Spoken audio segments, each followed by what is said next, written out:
Right news in details. ఇక బండి భగీరథ్ పై POCSO కేసులో ముందస్తు బెయిల్ పిటిషన్ పై కాసేపట్లో హైకోర్టులో విచారణ జరగనుంది. ఈ నెల 12న హైకోర్టులో భగీరథ్ తరపున న్యాయవాది నవీన్ కుమార్ పిటిషన్ దాఖలు చేయగా ఈ రోజు విచారణ జాబితాలో 28వ కేసుగా బండి భగీరథ్ పిటిషన్ ఉంది. హైకోర్టు సెలవులు కావడం వల్ల వెకేషన్ కోర్టులో పిటిషన్ దాఖలు చేశారు. దీంతో ఇవాళ మధ్యాహ్నం విచారణకు వచ్చే అవకాశం ఉన్నట్టుగా తెలుస్తోంది. మరోవైపు బండి భగీరథ్ పోలీసుల విచారణకు డుమ్మా కొట్టడమే కాకుండా పరారులో కూడా ఉన్నారు.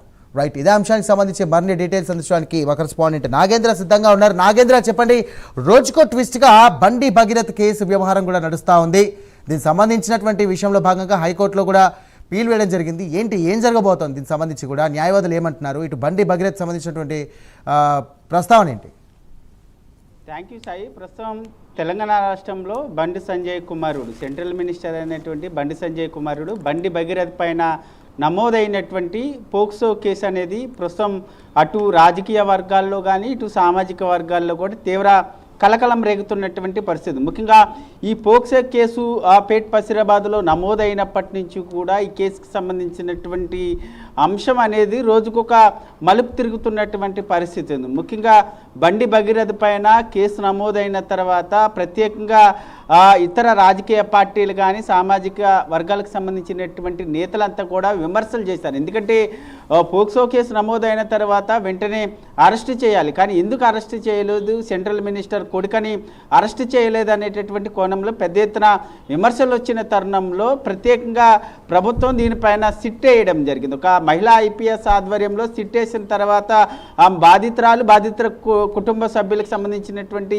స్టేట్మెంట్ అంతటిని కూడా రికార్డ్ చేయడం జరిగింది. రికార్డ్ చేసిన తర్వాత దానికి అనుగుణంగా నోటీసులు జారీ చేశారు. నిన్న విచారణకు హాజరు కావాలంటూ కూడా నోటీసులు జారీ చేసినప్పటికీ నిన్న విచారణకి బండి భగీరథ్ డొమ్మా కొట్టినటువంటి పరిస్థితి ఉంది. ముఖ్యంగా మరొకవైపు నిన్న విచారణకు సంబంధించినటువంటి అంశంలో భగీరథ్కి సంబంధించినటువంటి వర్గీయులు మెయిల్ పంపించడం జరిగింది. 15వ తేదీన, అంటే రేపు విచారణకు హాజరవుతాను, ఎందుకంటే ముందస్తు బెయిల్కి సంబంధించి హైకోర్టులో పిటిషన్ వేశాను కాబట్టి 15వ తేదీన విచారణకు హాజరవుతానంటూ కూడా మెయిల్ పంపించారనేటటువంటి అంశాన్ని అతను వర్గీయులు చెప్తుంటే, మరొకవైపు పోలీసులు మాత్రం మాకు ఎటువంటి మెయిల్ రాలేదు, ఎటువంటి ఇన్ఫర్మేషన్ రాలేదంటూ కూడా కొట్టిపారేసినటువంటి పరిస్థితి ఉంది. మరొకవైపు ఈరోజు ప్రధానంగా హైకోర్టును ఆశ్రయించినటువంటి బండి భగీరథ్కి సంబంధించి బెయిల్ పిటిషన్ వస్తుందా రాదా అనేటటువంటి ఉత్కంఠ అయితే ప్రస్తుతం సంబంధించినటువంటి పోక్సో కేసు నమోదైనట్టుగా తెలుస్తోంది. రైట్, దీనికి సంబంధించి కూడా విచారణకు రావాలని చెప్పేసి కూడా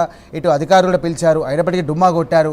సో తదుపరిగా దీనికి సంబంధించినటువంటి సిట్ ఏదైతే ఉందో, సిట్ ఏర్పాటు చేయడం జరిగింది కదా, దీనికి సంబంధించి అధికారులు ఎలాంటి చర్యలు తీసుకుంటున్నారు, ఒకవేళ బెయిల్ రాకుంటే పరిస్థితి ఏంటి, దీని పరిణామాలు ఎలా ఉంటాయి అనే అంశానికి సంబంధించి అప్డేట్స్ ఏంటి, మన దగ్గర ఉన్నట్టు అప్డేట్స్ ఏంటి? ముఖ్యంగా ఇప్పటికే ఒకవైపు ఈ కేసుకు సంబంధించినటువంటి అంశంలో ఇప్పటికే విచారణకు రావాల్సినటువంటి బండి భగీరథ్ ఇప్పటికే నిన్న విచారణకి డుమ్మా కొట్టడం జరిగింది. దాంతో పోలీసులు ఈ సిట్ అధికారులంతా కూడా చాలా సీరియస్గా ఉన్నారు. ముఖ్యంగా ఆ బాధితురాలు ఇచ్చినటువంటి స్టేట్మెంట్ కానీ మరొకవైపు బండి భగీరథ్ డుమ్మా కొట్టినటువంటి అంశాన్ని ఈరోజు ప్రధానంగా హైకోర్టులో బెంచ్ వెకేషన్లో ఆ జడ్జి ముందు ఈ పోలీసులు ఉంచబోతున్నారు. ముఖ్యంగా మరొకవైపు బండి భగీరథ్కి సంబంధించినటువంటి వెర్షన్కి వచ్చేటప్పటికి ముఖ్యంగా కావాలనే నా పైన దురుద్దేశంగా ఈ కేసు బనాయించారు, ఆమె మేజరు నా తండ్రిని రాజకీయంగా ఎదుర్కోలేక కొంతమంది ఈ విధంగా ఇబ్బంది పెట్టడానికి నా పైన పోక్సో కేసు పెట్టారనేటటువంటి అంశాన్ని ప్రధానంగా ప్రస్తావించడం జరిగింది. దాంతోపాటు నా పైన హనీ ట్రాప్ జరిగింది అనేటటువంటి అంశాన్ని కూడా ఈ పిటిషన్లో దాఖలు చేసినటువంటి పరిస్థితి ఉంది. మరొకవైపు పోక్సో కేసుకి సంబంధించినటువంటి అంశంలో ఇప్పటి వరకు కూడా రాష్ట్రంలో ఎవరికి కూడా పోక్సో కేసు నమోదైన తర్వాత ముందస్తు బెయిల్ వచ్చినటువంటి దాఖలాలు ఎక్కడా కూడా లేవు. మరి ఈ ముందస్తు బెయిల్కి సంబంధించి వస్తుందా రాదా అన్నది మాత్రం చూడాలి. ఎందుకంటే ఇప్పటికే న్యాయ నిపుణులంతా కూడా పోక్సో కేసు నమోదైనటువంటి తరుణంలో ఎవరికి కూడా ముందస్తు బెయిల్ రావద్దంటూ కూడా న్యాయ నిపుణులు చెప్తున్నటువంటి పరిస్థితి ఉంది. మరొకవైపు ఇప్పటికే పోలీసులు ఇచ్చినటువంటి నోటీసులకి స్పందించలేదు, విచారణకు రాలేదు కాబట్టి దాదాపు ముందస్తు బెయిల్ రానటువంటి అంశం అయితే చాలా స్పష్టంగా అర్థమవుతుంది. మరి కాసేపట్లో మధ్యాహ్నం తర్వాత ఈ వెకేషన్ బెంచ్ ముందుకి ఈ పిటిషన్ వచ్చేటటువంటి అవకాశం అయితే కనిపిస్తుందని చెప్పాలి Sai. Right, thank you Nagendra.